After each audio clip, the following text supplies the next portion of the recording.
Blessed be the reading of your word, Heavenly Father. We're at Genesis chapter 23. All right, let's eat. And Sarah was 107 and 20 years old. These were the years of the life of Sarah.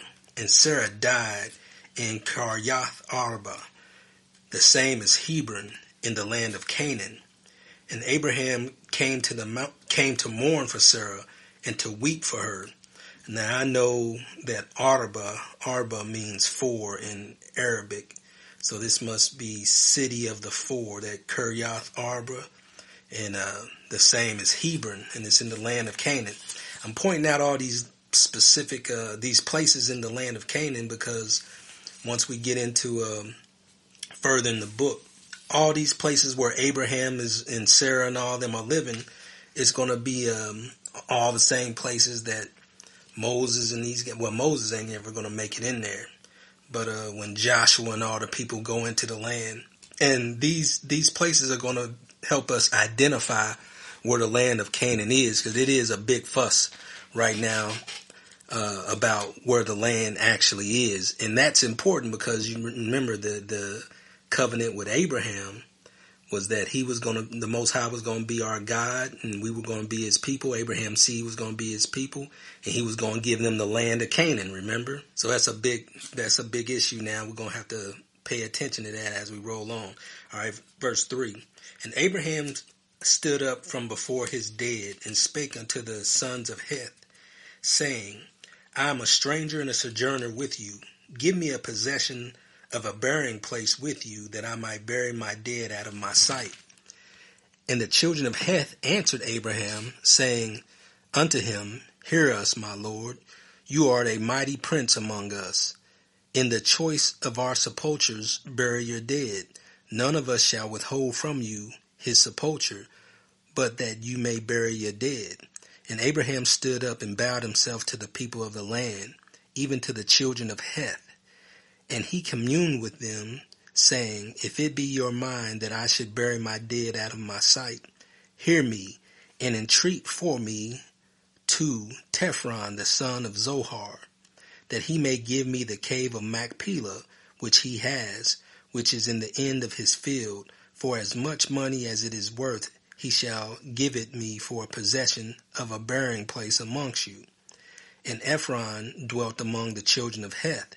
And Ephron the Hittite answered Abraham in the audience of the children of Heth, even of all that went in at the gate of his city, saying, Nay, my Lord, hear me, the field give I you, and the cave that is therein I give it you. In the presence of the sons of my people give I it you, bury your dead. And Abraham bowed down himself before the people of the land, and he spake to Ephron in the audience of the people of the land, saying, But if you will give it, I pray you, hear me, I will give you money for the field. Take it of me, and I will bury my dead there. And Ephron answered Abraham, saying unto him, My Lord, hearken unto me. The land is worth 400 shekels of silver. What is that between me and you? Bury therefore your dead. So he's trying to give it to him. But, Abraham, this is the way we did things. You know what I'm saying? He's not going to take it for free. He's going to purchase it. He's going to give something to get something. And that way Abraham would own it as well. It wouldn't be like he could come back and say that it's his. Now, all this is going to come into play later as we get deeper into the book. But let's continue, verse 16.